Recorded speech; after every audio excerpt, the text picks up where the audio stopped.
Good morning, dear students. Welcome again to this YouTube channel. And today we are going to study the second chapter of business studies, that is Principles of Management. So watch this video till end and clear all your concepts related with Principles of Management. आज के video में हम पढ़ने वाले हैं second chapter business studies का जो है प्रिंसिपल्स ऑफ मैनेजमेंट। इस वीडियो को एंड तक देखिए और अपने सारे concepts related with principles of management को क्लियर करिए। Keep watching. So what is meant by principles of management? What is meant by principles? हमें पता है प्रिंसिपल्स के बारे में, हमने पहले ही पढ़ा है। प्रिंसिपल ऑफ साइंस यानी नेचुरल साइंस भी होते हैं। सेम में प्रिंसिपल्स ऑफ अकाउंटेंसी भी हैं जो आपने क्लास 11th में पढ़ी होंगी। And in the similar way principles of management भी हैं। अब ये प्रिंसिपल्स ऑफ मैनेजमेंट होते क्या हैं? प्रिंसिपल्स जो होते हैं they are the statement of general truth. वो कुछ सेट ऑफ वेरिएबल्स होते हैं, एक स्टेटमेंट होती है which act as a guideline for performing a particular task. आपको कोई टास्क करना है तो उसको परफॉर्म करने के लिए कुछ सेट ऑफ रूल्स जो होते हैं वो प्रिंसिपल आपको प्रोवाइड करती है। यानी एक टाइप की गाइडलाइन होती है, एक टाइप का गाइडेंस होता है जो आपको बताता है कि सिचुएशन में ऐसा होगा। जैसा कि अकाउंट्स के प्रिंसिपल हैं, अकाउंटिंग प्रिंसिपल्स एंड कॉन्सेप्ट्स हैं, वो भी आपको ट्रांजैक्शन को रिकॉर्ड करने के बारे में बताते हैं कि कैसे आप ट्रांजैक्शन को, एक पर्टिकुलर टाइप के ट्रांजैक्शन को रिकॉर्ड करेंगे। सिमिलर वे में प्रिंसिपल्स ऑफ मैनेजमेंट भी कुछ स्टेटमेंट्स हैं जनरल ट्रुथ की, जिनको over a period of time with observation, study, hypothesis के बेसिस पे और कंक्लूजन या फोरकास्टिंग के बेसिस पे एंड ऑल डिराइव किया गया है। तो अगर हम डिफाइन करें प्रिंसिपल्स ऑफ मैनेजमेंट को तो हम ये कह सकते हैं कि principles are the statement of general truth that explains the relationship between two set of variables. ये प्रिंसिपल्स जो होती हैं, ये स्टेटमेंट है जनरल ट्रुथ की जो स्पेसिफिक है एंड ये एक्सप्लेन करती है उनके बीच की रिलेशनशिप, यानी दो वेरिएबल्स जो हैं उनके बीच में कॉज एंड इफेक्ट रिलेशनशिप जो है वो स्टैब्लिश करते हैं प्रिंसिपल्स ऑफ मैनेजमेंट। ये स्टेटमेंट जो है they act as a guideline for performing a particular task. साथ ही साथ के स्टेटमेंट्स जो होती हैं ये एज अ गाइडलाइन भी एक्ट करती हैं, यानी आपको एक गाइडेंस प्रोवाइड करती है, मैनेजर्स को एक गाइडेंस प्रोवाइड करती हैं and according to these statements he और शी मीन्स जो मैनेजर है वो अपने टास्क को पूरा करवा सकता है।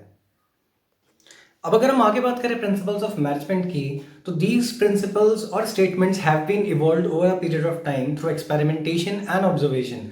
ये जो स्टेटमेंट्स बनाई गई हैं, जो प्रिंसिपल्स बनाए गए हैं, डिराइव करे गए हैं, ये ऐसा नहीं कि आजकल में बन गए, इनको बहुत ही केयरफुली ऑब्जर्व किया गया है for a longer period of time and then experimentation करके, ऑब्जर्वेशन करके फिर फाइनली प्रिंसिपल्स जो हैं वो बनाए गए हैं।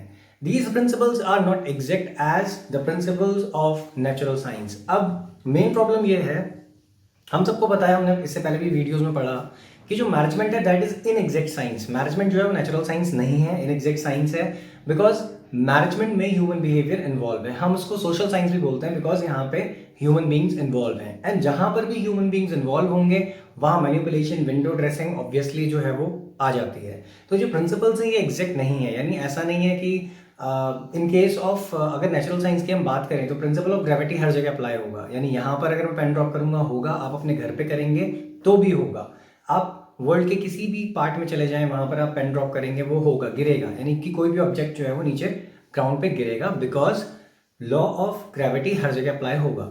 लेकिन अगर हम प्रिंसिपल्स ऑफ मैनेजमेंट की बात करें तो एग्जैक्ट नहीं होते हैं, यानी कि हर जगह सेम रिजल्ट वो नहीं देंगे।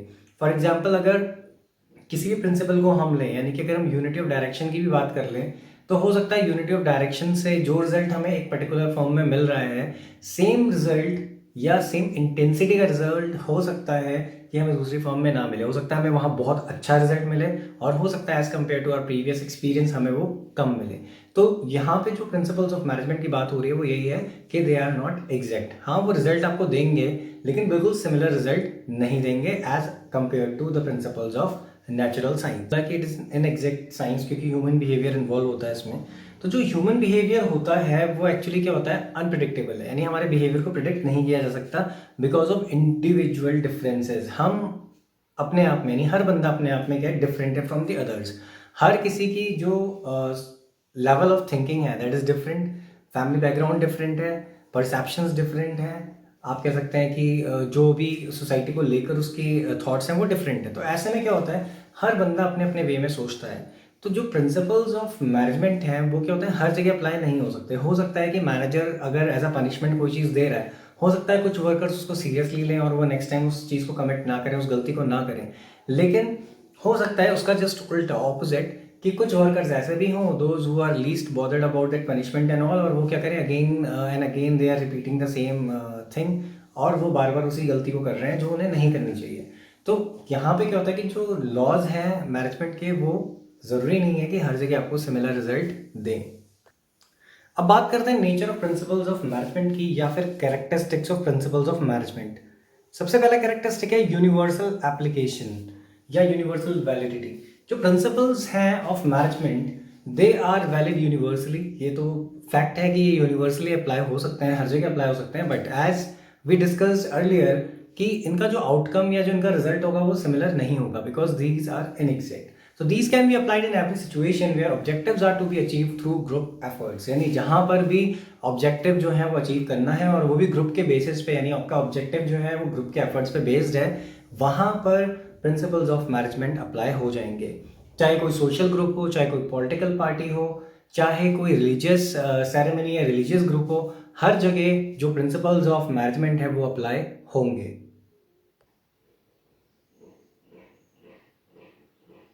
सेकेंड फीचर की अगर हम बात करें तो वो है जर्नल गाइडलाइंस। जर्नल गाइडलाइंस का मतलब है कि ये सिर्फ एक गाइडलाइन है, यानी कि आपके मैनेजर्स को गाइड करती है। अब क्यों? यहाँ पे कहता है कि the principles of management are related with the behaviour of humans which is unpredictable.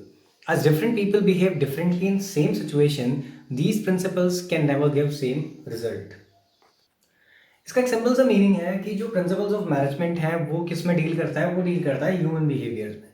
और जो ह्यूमन बिहेवियर है वो अनप्रिडिक्टेबल है, यानी प्रेडिक्ट नहीं कर सकते हैं। सिमिलर वे में होता क्या है कि हर एक इंडिविजुअल जो होता है वो सेम टाइप के सिचुएशन में डिफरेंटली रिएक्ट करता है, तो सेम रिजल्ट तो कभी मिल नहीं सकता।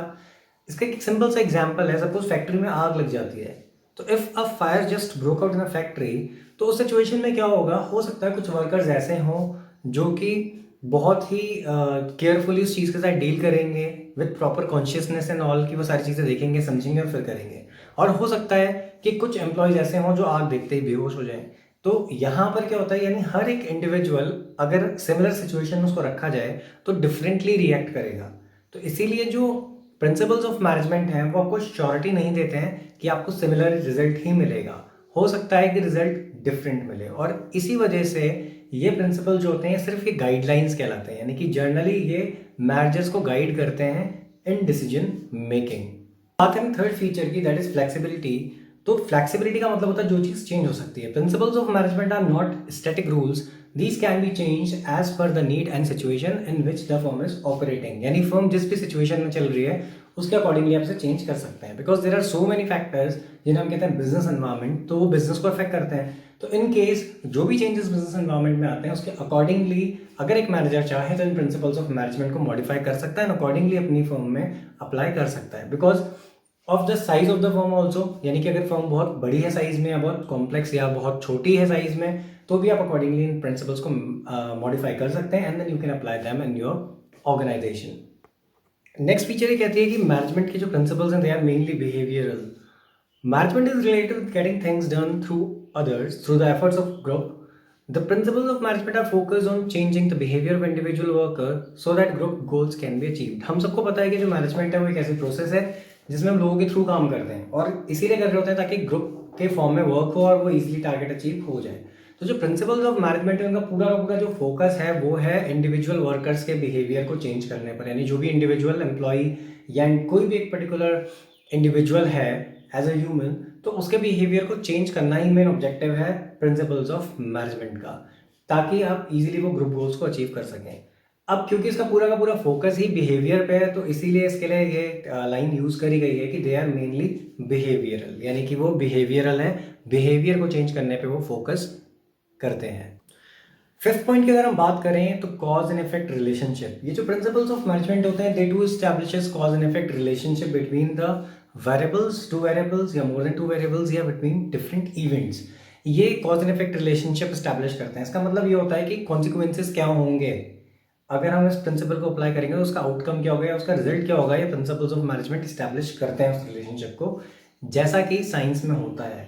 यानी कि अगर हम अभी भी लॉ ऑफ ग्रेविटी की बात करें, तो अगर मैं पेन ड्रॉप करता हूँ और पेन नीचे गिरता है, तो कॉज क्या है, ग्रेविटी, और इफेक्ट क्या है कि वो चीज़ गिरेगी। तो सेम वे में प्रिंसिपल्स ऑफ मैनेजमेंट भी कॉज एंड इफेक्ट रिलेशनशिप को एस्टैब्लिश करते हैं। Example है that if the principle of unity of command is adopted, the confusion, duplication and overlapping of work will not be there in an organization.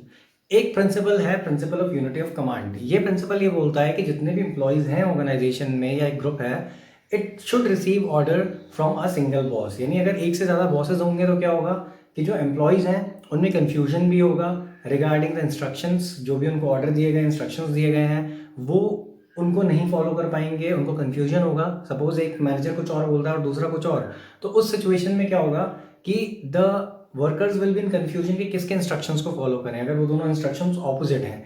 Then duplication of work. Duplication of work का मतलब होता है एक काम दो बार होना. अब as we all know कि रिसोर्सेज लिमिटेड है, तो अगर एक ही वर्क को हम दो दो बार करेंगे तो it will be a wastage of time and उससे ओवरऑल एफिशिएंसी पे भी अफेक्ट पड़ेगा. ओवरलैपिंग का मतलब होता है कि कोई काम रुक जाना, वो उसकी ओवरलैपिंग होती जा रही है, वो रुकता जा रहा है और आप नहीं कर रहे हैं और बहुत सारा वर्क इकट्ठा हो जाता है. तो ये भी तभी होगा जब मोर देन वन बॉसेस हैं. तो यूनिटी ऑफ कमांड ये बोलता है कि सिंगल बॉस होना चाहिए, वही इंस्ट्रक्शंस दे. तो कॉज एंड इफेक्ट क्या है? कॉज ये है कि अगर सिंगल बॉस होगा वो होगा यानी कि सिंगल इंस्ट्रक्शंस होंगे उसके थ्रू, तो फिर जो इफेक्ट होगा वो ये होगा कि एफिशिएंसी मेंटेन रहेगी और प्रॉपर्ली सारे टारगेट्स अचीव हो जाएंगे. लेकिन अगर इसका ऑपोजिट होगा तो ऑब्वियस है कि रिजल्ट नहीं मिलेगा और टारगेट्स अचीव नहीं हो सकते. तो इसलिए principles of management cause and effect relationship को भी एक्सप्लेन करते हैं या फिर स्टैब्लिश करते हैं. सिक्स्थ फीचर या नेचर जो है प्रिंसिपल ऑफ मैनेजमेंट का, वो ये कहता है कि इट इज कंटिंजेंट और सिचुएशनल. इसका सिंपल सा मतलब होता है कि जो प्रिंसिपल्स ऑफ मैनेजमेंट है उनकी जो एप्लीकेशन होती है वो डिपेंड करती है सिचुएशंस पे, जो प्रिवेलिंग सिचुएशंस हैं किसी भी ऑर्गेनाइजेशन की at a point of time. यानी किसी ऑर्गेनाइजेशन में at a point of time जो भी सिचुएशंस चल रही हैं उसके बेसिस पे ही प्रिंसिपल्स ऑफ मैनेजमेंट आप अप्लाई करेंगे. For example, principles of unity of command is adopted when organisation wants discipline. यानी अगर ऑर्गेनाइजेशन को डिसिप्लिन चाहिए तो principle of unity of command को आप अप्लाई कर सकते हैं. लेकिन अगर फर्म चाहती है कोऑर्डिनेशन ऑफ ग्रुप एफर्ट्स, तो उस केस में फर्म को यूनिटी ऑफ डायरेक्शन का जो प्रिंसिपल है वो अप्लाई करना पड़ेगा. आई होप ये कॉन्सेप्ट आपको अच्छे से समझ में आया होगा. Like the video, share it with your friends, subscribe the channel. Thanks for watching the video.